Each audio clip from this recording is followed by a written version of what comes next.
You're listening to the Diagnosed podcast, where every diagnosis has a story, and every story deserves to be heard.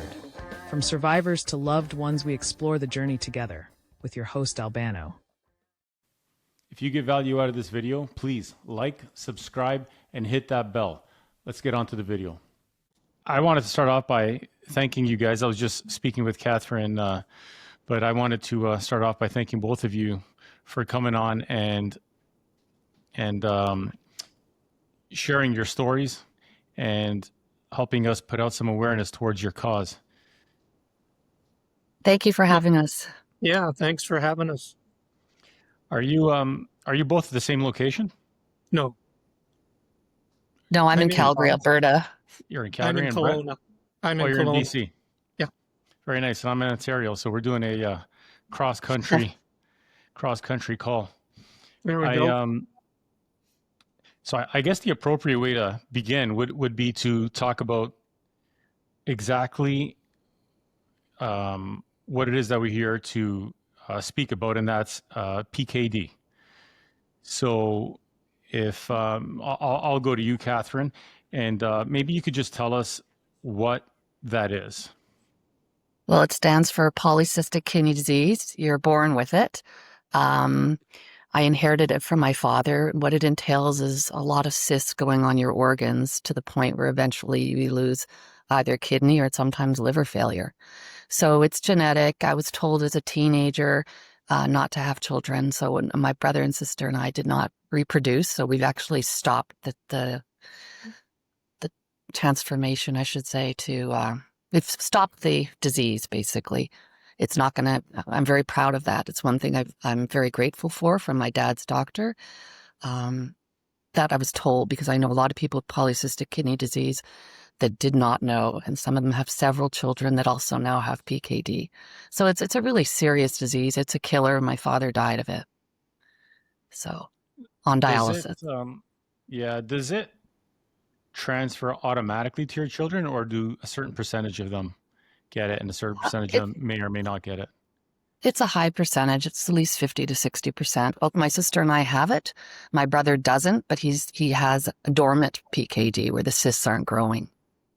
It's a very unique disease in that it impacts people differently. Yeah, because in my case, I'm having complications with my liver, whereas my sister's on dialysis from kidney failure. I'm not at kidney failure yet. I hope to never be. So it doesn't target one specific organ? No, it spreads. It mainly starts with kidneys, though. It starts on the kidneys and then it spreads to other organs. And it's amazing because I was told I have like over 200 of them, and I'm not a large person, so they must be quite small, But it does, it basically just stops the function slowly. And unfortunately, with PKD, they actually grow as you age. So they get bigger and bigger. So Catherine, I'm just going to stick with you for just another minute. And you just mentioned that it sticks with you and it grows. Can you elaborate a little bit more on that? Do you know roughly at what age that you start feeling the effects of it? Is it different for different people, or is it pretty common at a certain age to start feeling it? It's very different because my sister, for example, started high blood pressure medication in her teens, whereas I started in my 30s. So it's very, very different. Progresses differently for everyone. Some people walk around with PKD and they don't know they have it. And others, unfortunately, lose their kidney function and have to go on dialysis to stay alive. Wow. Brent, I'm going to, so you both share a similar cause, slightly different stories. And I want to get a little bit of your background because I believe that you are still contributing to the cause, although it was your daughter that you ended up helping out through an organ donation. Maybe you could tell us a little bit about that. Yeah, so our kidney disease story started about 25 years ago. My daughter was 10 and was diagnosed with glomerulonephritis, which they tried different methods to save the kidneys. Basically, a virus attacked her body, and the kidneys weren't able to fight it off. After 2 years or year and a half, including bouts with chemo, it was determined that her kidneys were going to fail in a fairly short period of time, like less than a year. And so at that time, when we see that coming, the choice is dialysis, which is horrible for kids, horrible for anybody, or a transplant. And so I started testing, I believe it was in August of 2003. Did all the testing and blood work and everything. I was approved, I believe, in January of 24 or 04. And we did the transplant in May of 2004. So it's been about 21 years of me living with one kidney as a living donor. And my daughter's kidney disease journey continued. She had 16 years really of great health with my donated kidney, but they're getting better, but they don't last forever. And so she ended up needing a second kidney, and we ended up through a process of, trying to find a living donor. And at the same time, she was on the deceased donor list. And 2 years ago, she ended up with a deceased donor kidney. So we've had now both, preemptive living donor experience with her, as well as through the deceased donor program. Well, that's so interesting, because I didn't realize that once you donated the kidney, that there's a time limit on it, and you would require another one, not you, but your daughter in this case. Yeah, when we did it at that time, her nephrologist said the average was about 16 years, and it was almost bang on 16 years to the day when it started to deteriorate. The drugs that they have to take are hard on the kidneys, but it has gotten better. So now, they're 20, 25 years. We now have people 30 years. I think there's just a celebration this week. Somebody, I think, has had their 50th anniversary of receiving a transplant. So, Wow. Better drugs, better surgeries are contributing to longer life for the transplanted kidneys. There is something that you said that I wanted to revisit. You talked about your daughter needing chemotherapy. Did I hear that correctly? Yes. Normally, you attribute chemotherapy to a cancer patient.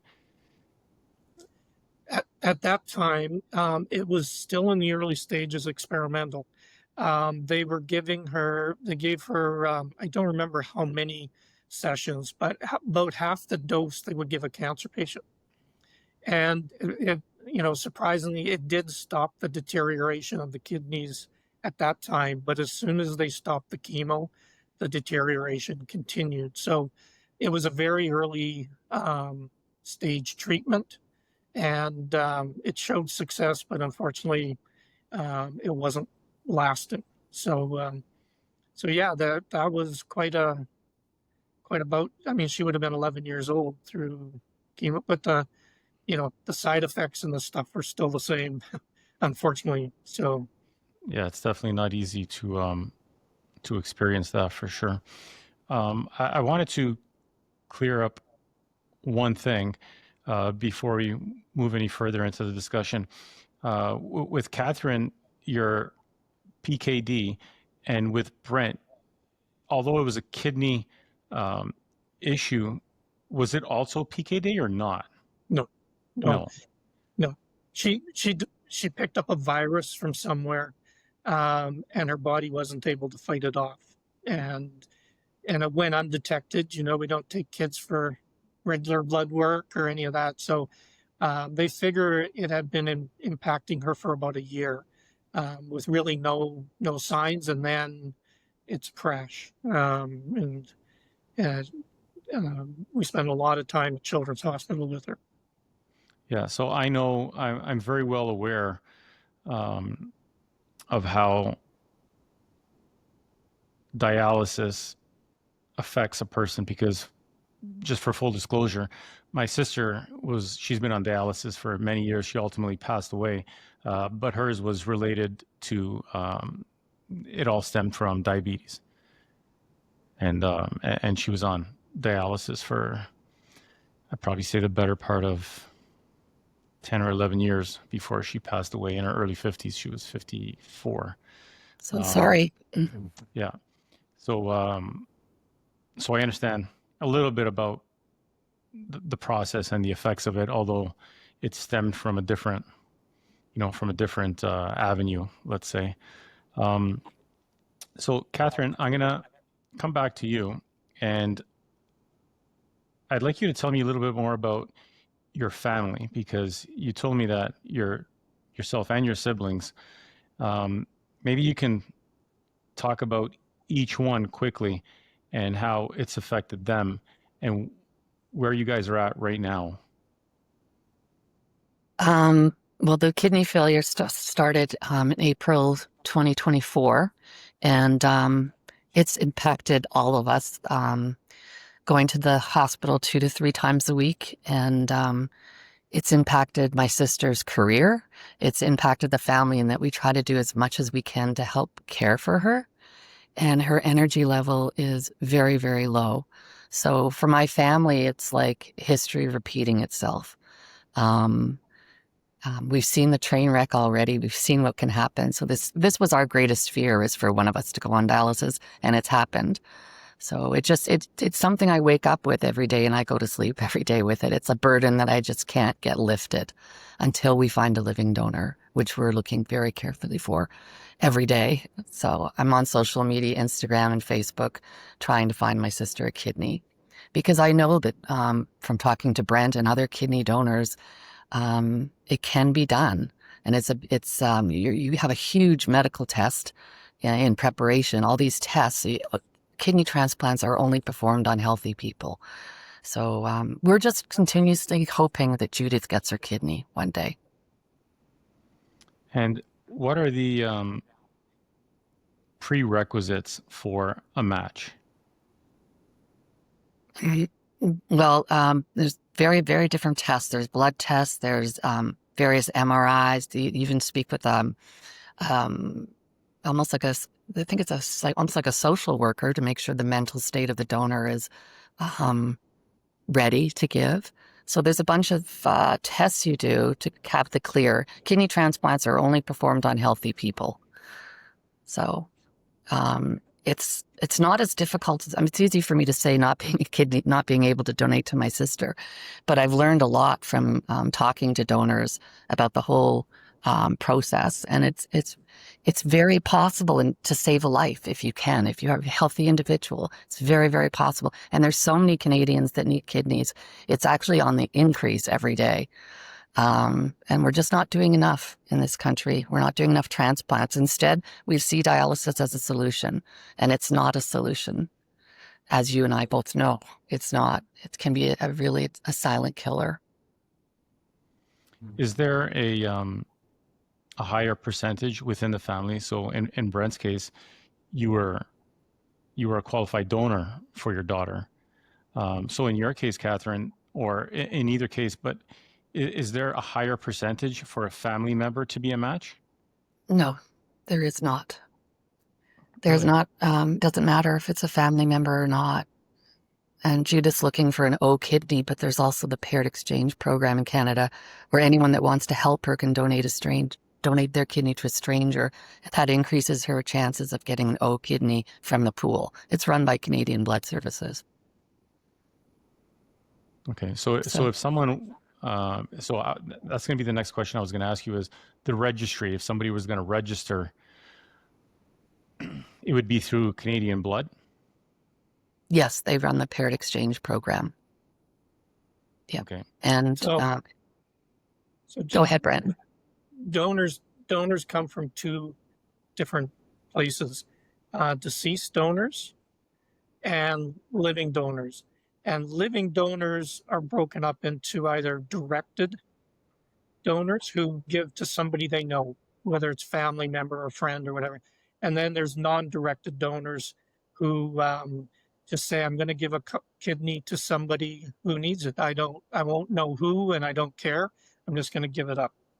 And so those are the focuses of where the organs come from. And the most popular is the directed. So people know who they are, and it's, could be family, cousins, friends, but then there's the non-directed as well.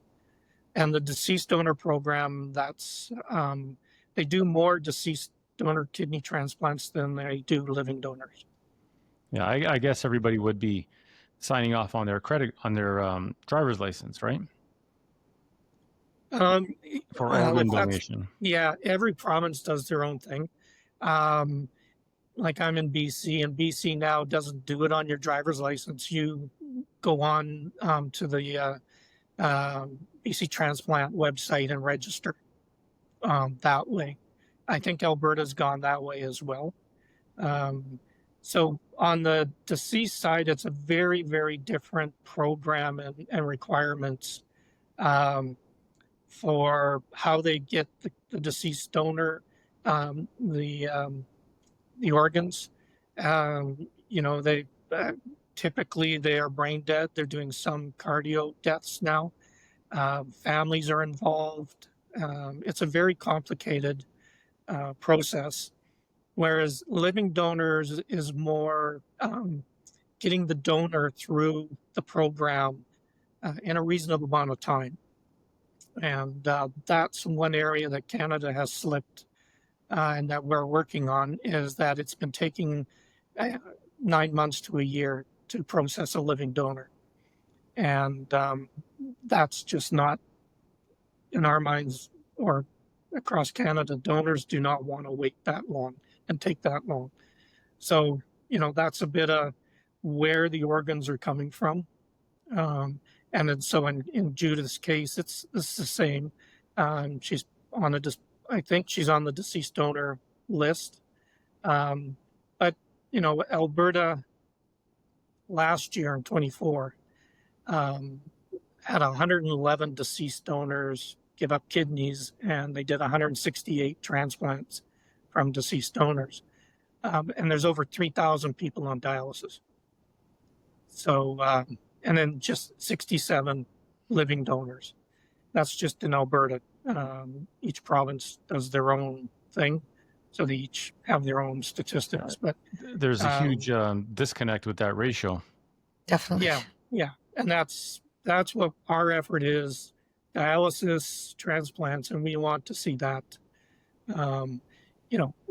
Not everybody can have a transplant, but we estimate, or we've been told, nephrologists estimate about 50% of people who start dialysis actually qualify for a transplant.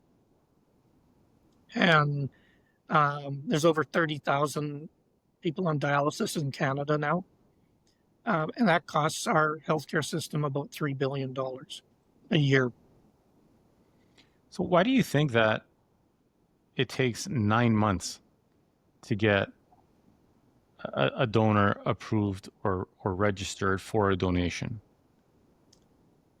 Well, there's been lots of different reasons. To us, there's still a hesitation to cut into healthy people. Living donors are very healthy people. And so not doing that, cutting into healthy people, is still a piece. But the safety of being a living donor is far greater than a lot of things we do. There's been no deaths in Canada, US, with living donors. So it's a very safe process, but the hesitation, sometimes it is availability of resources. So, there's certain tests that because it's a healthy person, it's considered elective, and they will get bumped by unhealthy people with cancer or whatever. So there is some of that as well. But we know countries that are doing, well, even in Canada back east, they're doing 1-day donor workups. Now, approval doesn't happen in a day, but all the tests a donor does can be done in a day. Some countries do it in a week, and then it takes time to analyze to make sure the donor's healthy. Donors need to be mentally and physically healthy. And so it's a very stringent program, which is what it should be. Yeah, you mentioned that there's a little bit of hesitancy because you have to cut into somebody, but you only do that once they're approved. So there's a test that's done before that. So I'm still not following why we can't push for more testing. Yeah, I guess I can sum it up one way that I've been told is they want to give the donor plenty of time to back out. So testing and process, and they drag out. And unfortunately, that impacts the patients, the recipients, with delays. And the gold standard for a kidney transplant is called a preemptive transplant. So just before a patient needs to go on dialysis, they will do a transplant. They have somebody who's a living donor. Canada does about 2% living donor or preemptive transplants. Some countries are over 60%. And again, it impacts the delay. When somebody is at, say, 30 GFR or 20 GFR, they might not have a year before they have to go on dialysis.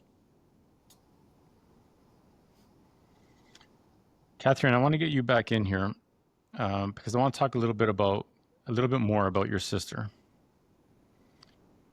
How long did you say your sister's been on dialysis now? About a year and a half. About a year and a half. Yes. And how long can she successfully be on dialysis? Because obviously time is an issue. Time is an issue. That's an unknown question. My dad was on dialysis for 12 years before he passed away. I think it all depends. She's 66 years old. My dad died at 55. So we're at a really different starting point in terms of being on dialysis she's coping, but we're just hoping for a miracle to get that kidney. And she's very, very healthy otherwise. That's why the testing process or the whole system that we have set up in Canada is very frustrating because about a year and a half ago, her best friend had gone through all the testing for the paired exchange program. Judy was ready to receive a kidney. Her donor, her best friend, was willing to give, but she's not an O. So there was I think my sister's missed the paired exchange program 4 times. So the paired exchange program is not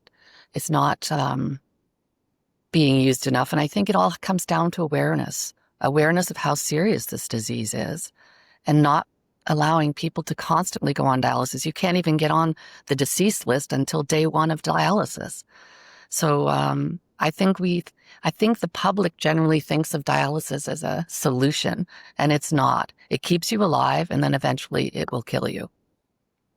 And while you're on dialysis, you're sick almost all the time. So it's a very grueling schedule. It's hard on, obviously, my sister the most, but it's hard on everyone. To see her go through a little bit more on the program, the paired program?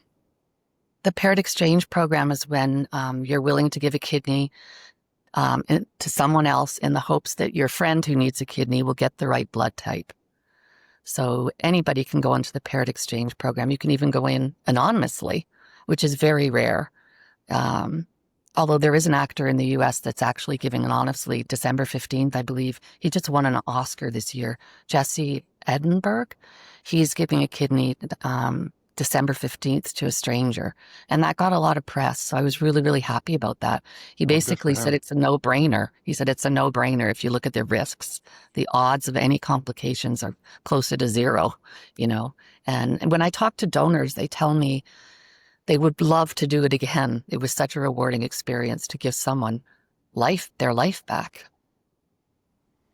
Yeah, I know. I actually have my wife's cousin. He donated a kidney to his brother, and much like Brent donated to his daughter, that my initial question was, are you more likely to get a match within your family? Because the cases that I hear, that's generally the way it works. You're absolutely right. Usually 60% of the transplants are from family members.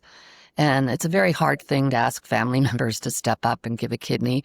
We had one cousin that did test for my sister, and unfortunately she wasn't healthy enough to continue the testing process. And no one else in our family has stepped up, and they are aware of our situation. It's something you can't ask for. You can't ask someone for that. But our family, we're not a very large family, but they do know our situation. Yeah, it's definitely a tough conversation to have for sure. Very much Because, so. you know, unless somebody volunteers and steps up, it's pretty much a difficult conversation to have with somebody. Definitely. Um, so both of you work together in bringing awareness. Maybe you could tell us a little bit about that, because you're in different provinces and you know each other through this program and through this sickness. Yeah, for sure. We've become friends. We've been working together for about almost a year and a half, Brent, or is it longer? Maybe 2 years. Maybe two, Yeah. 2+ years now. And I found the president of our it's all volunteer. Our committee is very unique. It's made up of patients like myself and living donors like Brent. And we're trying to change the system, to improve the system, spread awareness, because there's so many pockets where we need improvements. I'm a patient myself, so I know what they are. For example, I go to the nephrologist's office every 6 months, and that's where you can find a living donor pamphlet. And you can find them I've been to my sister's dialysis hospital. You can find them there, which is not really the place you're going to get a kidney, right? You have kidney failure. It can give me a pamphlet, but I'm looking for somebody else to give a kidney. It's in the wrong place. Yeah, The it's donor in a place where pamphlet's the in the sick wrong people are place. going to be, Yeah. not the healthy people that are going to be donating. Yeah. Yeah, it's very strange the way they do it now. So if you had to, I'm going to go to you, Brett. If you had to, I mean, you guys are both advocating for changing the system and improving the system. What are some of the things that you would recommend or you could do to change the system? Number one. And number two, would that be localized in your province, or would that be a federal change? Yeah, the first challenge in Canada is our healthcare is administered provincially, so each province does their own thing, and they tend to copy the successful programs in a province. So BC actually does the most transplants, but it's still not, the bar is not high enough. And so, and again, we have to look at, there's two different areas again, the deceased and the living. Our group nationally has been pushing for transplant first.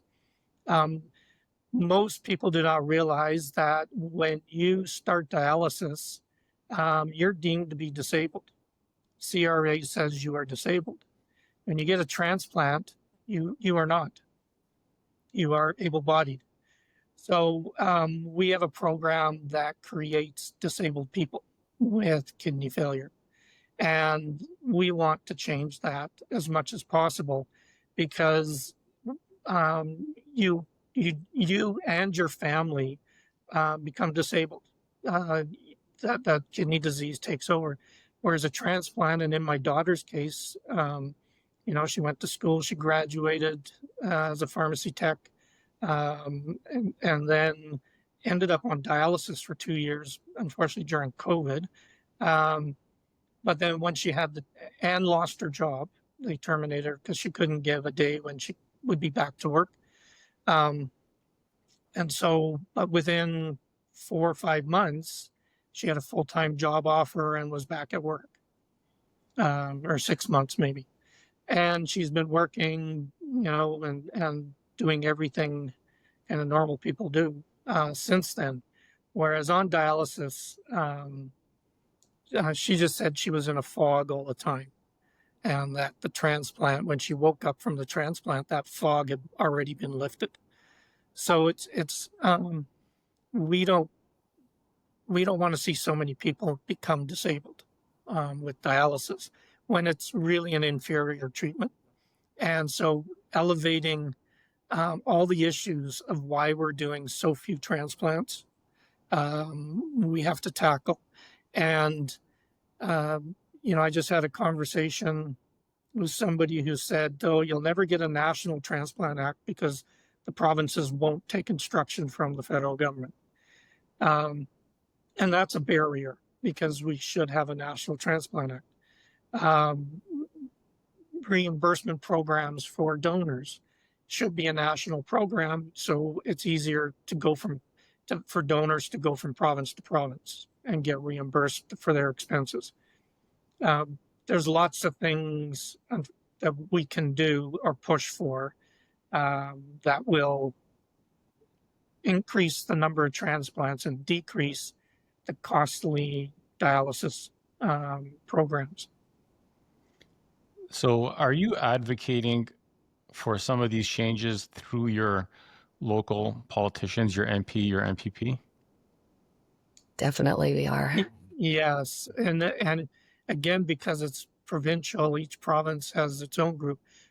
We are very active and have had a great audience of politicians and government workers in Alberta who have been listening, and I believe they are trying. We'll see how successful they are to implement some of our recommendations.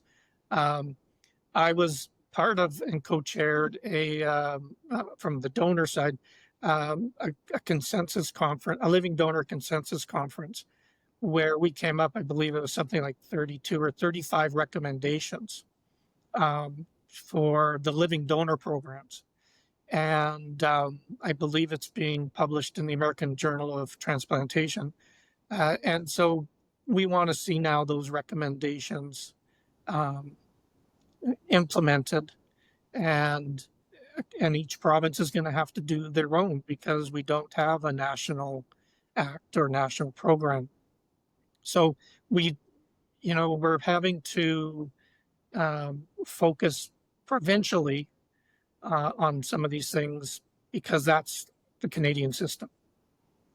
So your goal, your main goal would be to make this a federal cause, unified under a federal rule and federal guideline. Yeah, I mean, kidney disease is a national issue, and the treatment, the standards, are different across provinces, and that causes issues. So there are certain things that could be done at a federal level, but it's a very tough sell in Canada. So, even if each province creates their own transplant act, countries like Turkey and UK and United States have their own national acts to give some guidelines or guidance to each province. So, that would be one area that we would like to see improvement on. But in the meantime, we're trying to get one province to change and be successful at doing more transplants.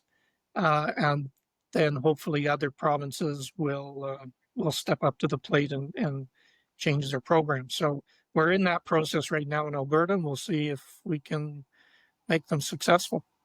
So the one question I do have, and I'm thinking about as you're speaking about the interprovincial barriers between the provinces, does that mean that you're limited to donors in your own province right now? No, but it makes it very difficult for donors to go from one province to another. when testing is different. Deceased donor Are you programs, able to locate a donor in a different province? So yes, if Catherine's sister is in Alberta and there was a donor in Saskatchewan, would you be able to locate that donor? yes, and even from outside of the country, there is program to process, say, somebody from the U.S. Um, to do it. It's different across each province. Each province has their own um, ways of doing it and limitations as well. So yes, that's making it more transparent for donors to go from province to province. Um, that would definitely help. It also increases the pool of available organs. So, that's, and there has been some deceased donor organs transplanted or transported from province to province as well. So it can be done, yes. It's so interesting.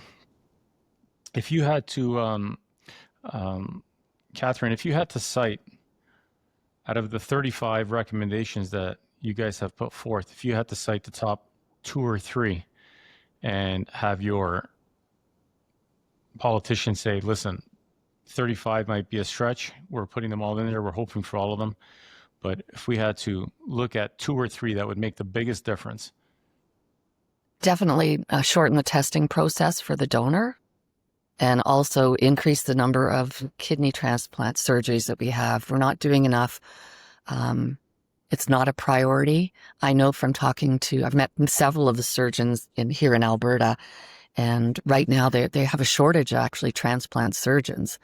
And I was told by one surgeon that even if Alberta advertised the job, you wouldn't get any applicants because the salaries just they're just not up to snuff. So it's been interesting talking to both surgeons and politicians. And I would say those are the 2 things. We need more kidney transplant surgeons. We have wonderful surgeons, but they just need more kidneys and they need more surgical time. And we need more nurses. There have been cases where surgeries don't happen because they can't get nursing staff on a Saturday night. So it's really, really serious, the kind of situation we're in. And dialysis is definitely not a solution. I know that Alberta just put $22 million into expanding dialysis clinics in Lethbridge, Alberta. And this is not groundbreaking news at all. It's when I read it, I was actually horrified because it's just going in the wrong direction. And it's not groundbreaking as it was stated. It's not groundbreaking. Dialysis has been around since World War II, 80 years. And I can tell you from my father's experience, because I grew up with a parent on dialysis, nothing's really changed in the dialysis world or the transplant and dialysis world, except the anti-rejection drugs are better when you do get, if you are lucky enough to get a kidney. That's definitely improved. But in terms of the dialysis machine, I guess the only other thing that's different than when my dad was on is home dialysis is now available. That wasn't the case in the 60s and 70s. It seems like it's just such a laboring process to get movement on this when there's people that are advocating for solutions such as both of you. And I'm wondering how much of that has to do with our federalized or social program, because would it be different in a privatized system, let's say Canada compared to the US, where the incentives are a little bit different compared to here? Because in a socialized system, you only have so much money, into healthcare, and then you're capped. That's it. Our sponsor for today's episode comes from Audrey Souza, a licensed insurance advisor dedicated to helping families stay financially supported through life's toughest moments. From life and critical illness insurance to long-term financial protection, Audrey works with clients across Toronto and Southern Ontario to create personalized plans that bring peace of mind today and security tomorrow. You can learn more by reaching out on Instagram at Audrey Souza Insurance or by email at audrey.souza@dfsin.ca. That's audrey.souza@dfsin.ca, because your family's future deserves more than what ifs. Yeah, well, that's one of the issues we're up against right now, where where would the money come from? So I can give you my experience twice in Calgary, where they only do deceased donor transplants on Saturday nights. It's the only day of the week because they don't have access to surgical rooms when those are all scheduled. So, you know, Canada has the biggest issues are wait lists for even elective surgeries like knees and hips and that sort of stuff. And what we need on the transplant side, especially on the deceased donor side, is more surgical rooms available during the week. So these surgical teams don't have to give up their weekend and be on call. And so then, and more surgeons, because it takes, I don't know, nowadays it's probably about 5 hours to complete, 4 to 5 hours to complete a transplant. You can't keep a kidney in good shape for too long. There is a time frame. So that's on that side. On the living donor side, those can be scheduled easily enough. As Catherine mentioned in the consensus conference, the number one issue was getting our donor workups down to at least 3 months. They can be done sooner, but rather than 9 months to a year, let's get consistently down to 3 months, and that opens up a window for preemptive transplants again. The reimbursement for donors is such a big problem. It was decided that should be its own consensus conference to work on that program, which is administered provincially now. And a lot of the other issues in the consensus conference were around the testing and just, making it so you don't have to go for blood work 4 or 5 times as a donor. You don't have to go for an X-ray today and CT scan, in a week or 2 weeks or a month down the road. So make it easier for the donor to go through the process and not so burdensome on the donor. And so those are some of probably the biggest issues that came out of the consensus conference, but there's others as well. So Brent, can you walk me through the actual process? Because you've mentioned it, the process and the reimbursement for the process. Can you walk me through what the process is? So if somebody is listening and they think to themselves, well, this is a very noble cause, and there's a lot of people out there that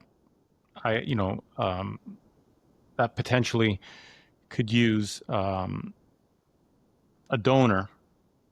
What is that process for people to know? Because sometimes when we don't know what it is, we just put it off. Yeah.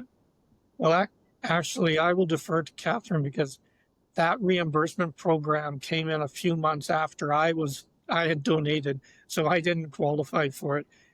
Catherine has some more current information, so I'll let her. Yeah, I've met with the Kidney Foundation. I usually meet with them a few times a year sometimes, and they are responsible in Alberta for reimbursing living donors. And they get a certain amount of money from Alberta Health, and then they have rules of how much they will reimburse for meals, hotels, etc. I'm working with them to try to increase that. It's definitely not sufficient. Right now, any living donor will not be compensated, in my view, not nearly enough for their expenses in coming to Alberta. So we're constantly trying to get change. Again, it comes down to money. and how much they allocate to the Kidney Foundation to give to living donors, but it's definitely insufficient. And there needs to be more incentive. There should not be any out-of-pocket costs for a living donor. So we have work to do. Yeah, of course not. They should actually be rewarded for it. They should be, absolutely. Well, and so a program that is being presented in the U.S.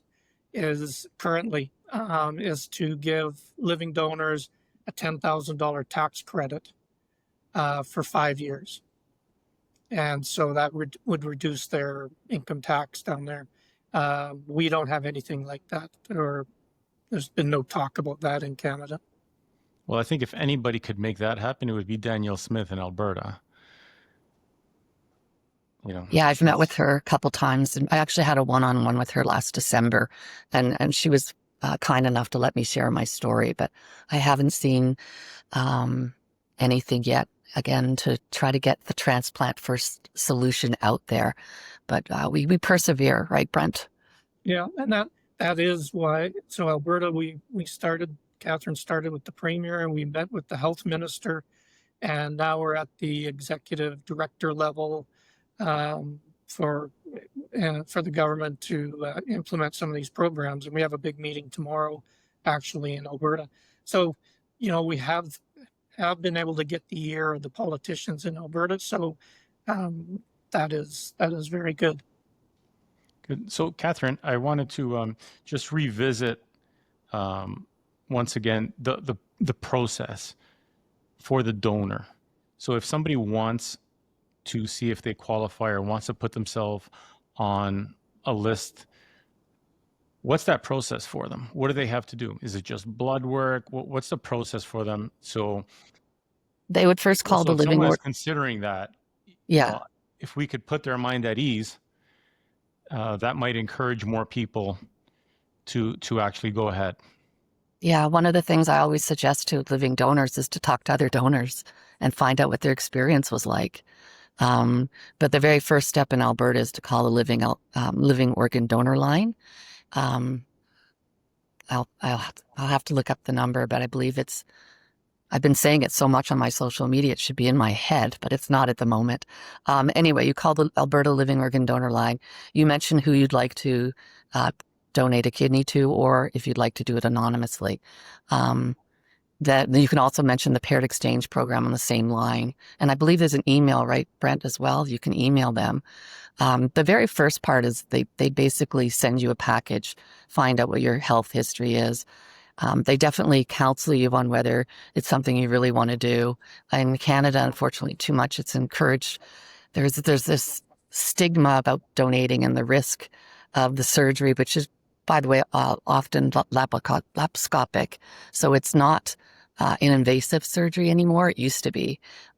So the very first thing to do is to call the Living Organ Donor Line or do your research, or certainly can email me, and I would be more than happy to answer any questions or point people in the direction of living donors. And then the physical process for them would be? The physical process is blood work for sure. Also, there's an ultrasound on the organs. There's also a heart test. And you also talk to someone and counseling to make sure your mental state, it's really something you want to do. So it's very rigorous, very rigorous. In fact, I have a friend that he gave a kidney to his sister-in-law a couple years ago, and he had a test done on his organs, an ultrasound, and they found a spot. And the spot went away within 3 weeks, and they were allowed to go forward with the transplant. But he went back again after his sister-in-law got the kidney, and he had stage 1 liver cancer. And he never would have known, had he not tested, to become a living organ donor person. So actually giving a kidney saved his life. Because they make sure you're super healthy. So you can find things like ultrasounds you may not normally have. So it's well run. It's just getting the testing done fast enough so we can get people off dialysis. Yeah, although it may be rigorous, Yes. as you said, these are all very simple tests. Very These are simple. not complicated. These are not invasive tests. I mean, these are very simple tests that anybody could do. Absolutely. Absolutely. And what's difficult is when my sister's best friend, Michelle, she lives in Toronto, she's tested. She tested about a year and a half ago for my sister. And now both of them, both my sister and Michelle, have to start all the tests again. Once a year has lapsed, you have to do the testing again to make sure Michelle's still eligible to donate. And my sister does tests constantly to make sure she's able to receive a kidney. So it's this non-stop testing process while you're on dialysis. And as you know, the longer you're on dialysis, the sicker you become, the chances of getting a kidney transplant diminish because the body gets very tired on dialysis. It's an exhausting procedure. So in your case, Catherine, because Yes. you're not on dialysis, No. but you do have the markers Yes. for the disease, genetic markers, as we talked about earlier. In your case, would you already be on a list in case you require a donor? Or do Not they at all. actually wait? They wait till you go on dialysis. So once you're on dialysis, you can get on the deceased list day one. But prior to dialysis, there's nothing you can do unless you find a living donor and are lucky enough to do a preemptive transplant and avoid dialysis altogether, which is the optimal solution. In Turkey, for example, 60% of their transplants are preemptive. And they're number one in the world for living organ donorship. And I actually toured 3 of the hospitals to see how it's done there in the hopes that I could learn more information on why they're so advanced. So it's very impressive. Is there any reason that you could think of that they would not be proactive? And in your case, have you already on a list in case you need it, or somebody who has these markers? I just don't think it does. That procedure does not exist. Not at all. When we go to a nephrologist's office, the dialysis is discussed mainly. We thought we had a donor. We had a donor for quite a while, and she changed her mind very last minute. And our Judas surgery was tentatively scheduled for January 2024. So we had our hopes taken away very late in the process. So I would advise anyone that's looking for a living donor like my sister is make sure you have backup in case someone changes their mind last minute. Oh, that must have been terribly heartbreaking. It was absolutely devastating for my sister. The hospital phoned her. I knew ahead of time that person changed her mind, but the hospital phoned her and said, your donor is no longer testing for you. I just couldn't tell her myself. So I let the hospital do it. And it was absolutely incredibly devastating. We thought she was going to avoid dialysis. So it was heartbreaking for our family, truly heartbreaking. Yeah, I find it so interesting that they would not include somebody like yourself with the markers already there, just to save time. Because, I mean, from what I'm understanding here, you would have to be at a certain point, go on dialysis, and then start looking for a donor. Correct. But we had a donor that changed their minds or her mind.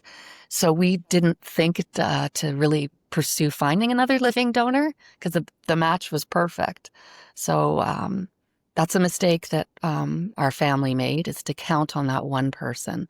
Big mistake. That's why I urge anyone that needs a kidney to please have some backup if you can. It's a hard thing to ask, but it's definitely, there's a solution there, and it's not that complicated, a surgery. You're in the hospital for a couple days, and it's just, to me, it's what that actor said. It's a no-brainer. Of course, I can't give a kidney to my sister. I wish I could. And that is an issue with the deceased donor program as well. They have never done preemptive transplants, or they don't do preemptive transplants using deceased donor organs because there's so many people on dialysis that they want to get an organ to. So it's up. If you want preemptive, you have to bring a donor to the table, a living donor. And that's also so that whole process needs to be started early enough, get through the tests.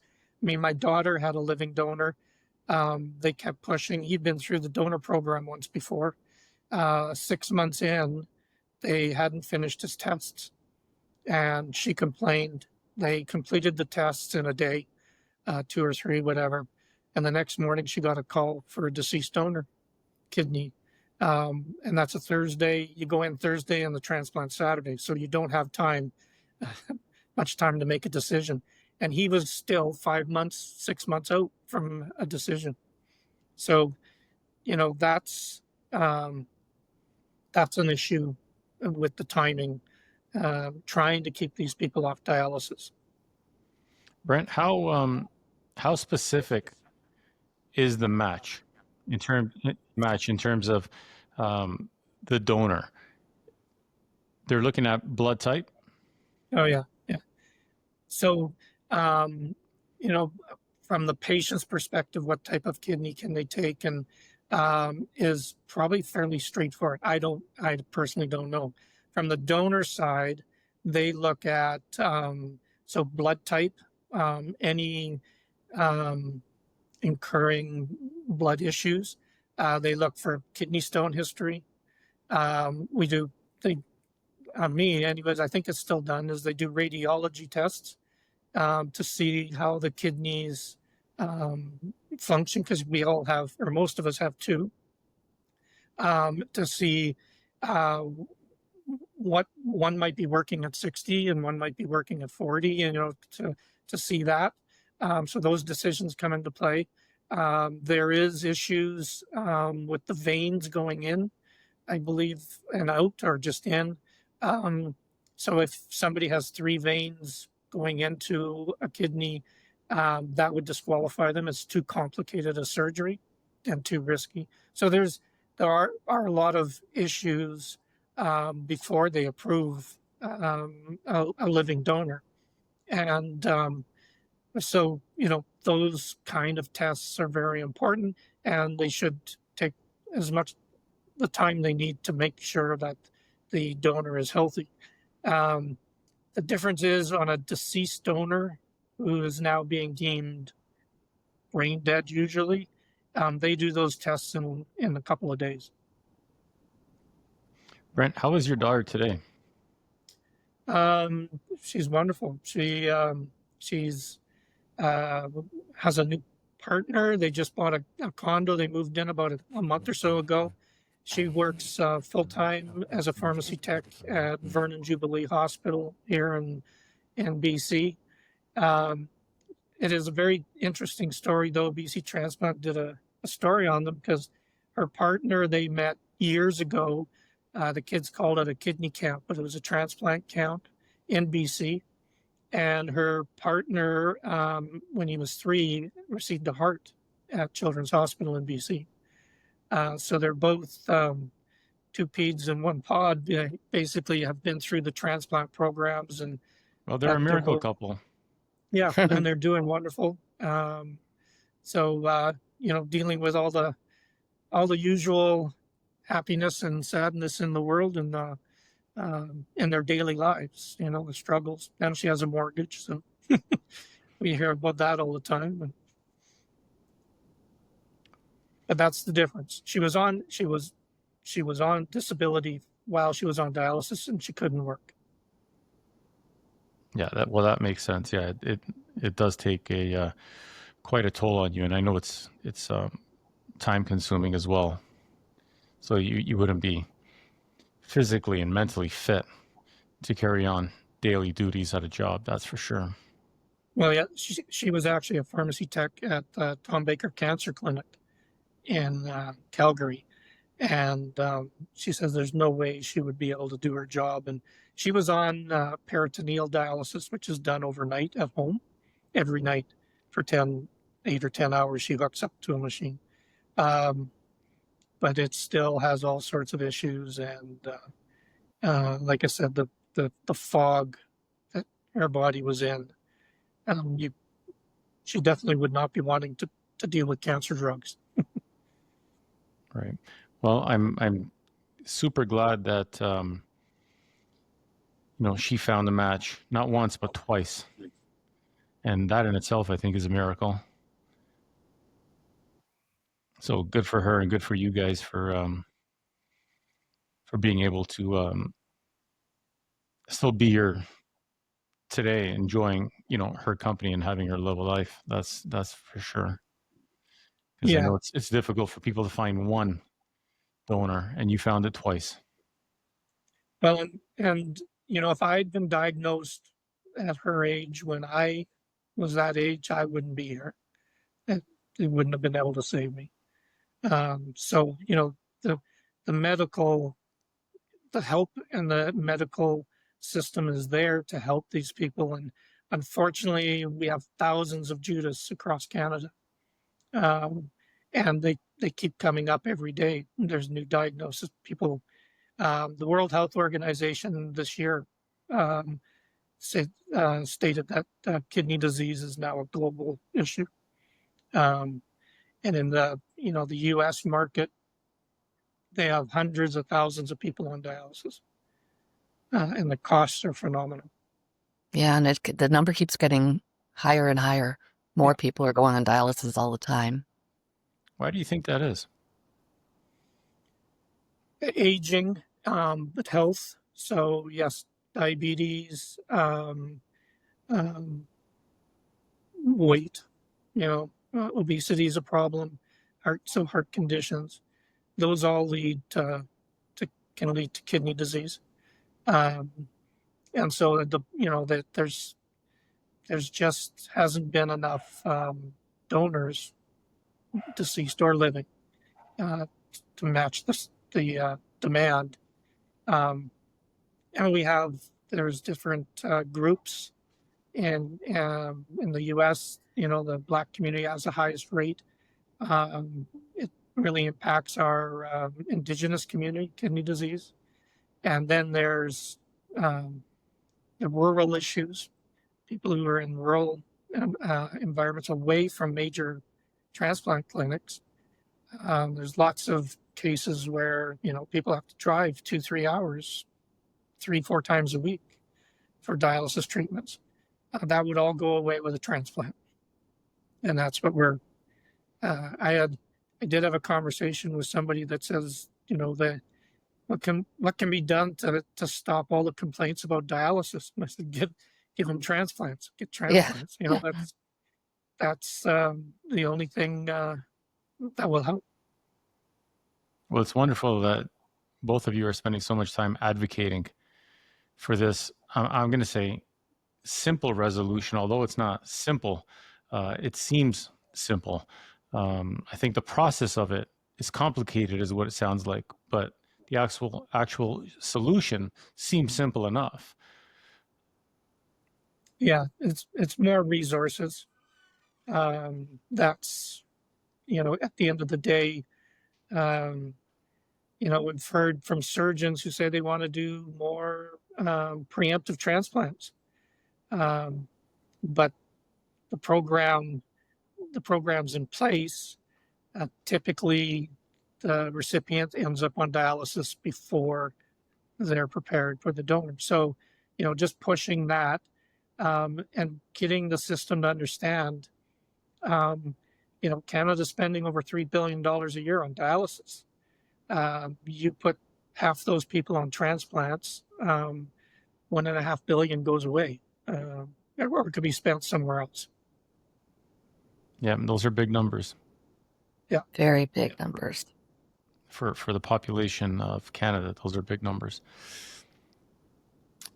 In closing, I think we got into the weeds on quite a bit when it comes to kidney disease, the solutions, what we're advocating for. But in closing, what can we do to help besides this general conversation and bringing awareness? If we can be specific, so we can help promote that and reach out. So the one thing obviously that you guys are doing on your end is speaking to the politicians you have your 35-point plan that you're advocating for. But I'd like to just revisit quickly, if somebody is interested in donating, where do they go? Because I'm going to take those notes and we're going to see if we can help promote them. Thank you. I found the number for Alberta, the Alberta Living Donor Line. It's 403-944-4635. And I'm also set up a Gmail account for anyone that would like to contact me, or it's judith.kidney.search@gmail.com, or alternatively, family doesn't have to get involved. You can always give anonymously to someone else too. We're just trying to spread the word because, as I said, dialysis has been around for 80 years. We have not made much progress. In fact, we've just increased the number of dialysis machines, and the number of people are aging quicker and more people are getting sicker and sicker. And we need to raise awareness about living organ donation. And donors, to me, are a completely untapped resource, because every time I talk to one, they tell me how incredible it is to give that gift. So I think it's a really, really rewarding thing to do. And the fact that a lot of people don't know. A lot of people don't know they can be a living donor. No, they don't. And on the deceased side as well, just, registering, have family discussions, because there is an issue with families deciding not to let their tragic situation with their loved one become a donor. So, that's, and how important organ donation, deceased or living, is for the health of our healthcare system as well as for those recipients. Yeah, I believe here in Ontario, we still have a box on our driver's license that we check off, that should we pass away, that we would donate our organs. And I don't see why they wouldn't have that in another province. At that point, there is no complication. You're not around anymore. So why not put them to good use? So it seems simple enough that you would check off a box on some type of government document. I don't know why you would have to seek it out in either BC or Alberta in order to be able to donate after you've passed. Yeah. So both for that, the driver's license was in place for years, that box on your driver's license. And for whatever reason, they went this other direction. But the one thing that has been added in the last year or two, Ontario was first, where you can check a box on your income tax return and they will send you information. And BC and now Alberta has done it, where there is a box when you fill out your income tax, and then they will send you information via mail or email, or I'm not sure how it happens. So that is also something new. And that came about through a federal MP, Len Weber, created that bill. It took him forever, years ago. And so that is slowly adopting to make it easier to at least educate potential donors or deceased potential, whether it's deceased or even living, but it's mostly for the deceased donor program. Catherine, the number that you gave us is an Alberta number. Yes. So does that only apply for people in Alberta? That phone number is an Alberta phone line, but anybody in Canada can test for my sister. That's just the direct connection to mention her name. I'd like to test for Judith Morrison. That's the process that we have right now. And you can also find out, they'll give you all the information on whether it's paired exchange or anonymous donor, or for my sister specifically. They have all the information. Somebody in another province would be able to reach out to that number? Absolutely. Okay. Yeah. And can we just get the correct spelling of your sister's name in case somebody wanted to donate specifically? Thank you. It's Judith, Judith, Morrison, same last name, Morrison. Thank you very much. Well, I think everybody has to do their part. And if we could all chip in a little bit, the world would be a better place. I just want to say that Judith will take very good care of her kidney. And she's also committed. She's on the patient advisory committee with Brent and I, but she's too sick to participate, which is like many people that are on dialysis in our group. But she is committed to work with Brent and I when she has her transplant and feels healthy enough to continue our cause. Well, Yeah, go ahead, Brent. yeah, that's part of our what we feel is our duties and jobs with the Kidney Alliance is that the people who are on dialysis, their voice isn't heard because they're too ill, too sick to voice their concerns, and so we're their voice and pushing for change. Yeah, it's a very obviously worthwhile cause, and it's so interesting how when someone goes through one of these life-changing experiences, in both of your cases on different levels, how you're able to give back to that cause. And if it weren't for those things, you may not find yourself in this position of giving back. I find myself in the same position here, trying to advocate for people's health. I was diagnosed with cancer, and that's how, this started, was to give back to the community in some way, shape, or form. And it's a wonderful, I think, human spirit that we have when we find ourselves in some type of predicament, and then we dedicate some time, effort, money, or whatever it is to further that cause. So congratulations to both of you. Thank you. Thank you. Well, and that's my feeling. I have 25 years of lived experience with kidney disease, and some of that I'm sure can help others who are facing that today. So I'm happy to share. Yeah, and the fact that you've gone through it firsthand, not only witnessing your daughter require a kidney, but being a donor, I mean, you're seeing it on both ends. So that's it's got to be a little bit of a different feeling, not only needing a donor, but being a donor. Yeah, I mean, it is a difficult thing to ask somebody to be a living donor, but it's surprising what motivates living donors. And they're all donors, in my opinion, are altruistic people. They're willing to risk their own lives to save somebody else, and that's a very lofty um, humanity, I guess, experience, and donors do get something out of doing it. So, we just want to make sure the system is treating donors, living donors, with the respect and importance that they deserve. And unfortunately, we don't. We have issues with with what's going on. So we'd like to see that changed. Well, right now, they have dedicated channels on television that are 24 hours a day showing Christmas movies, and they're always titled some type of Christmas miracle.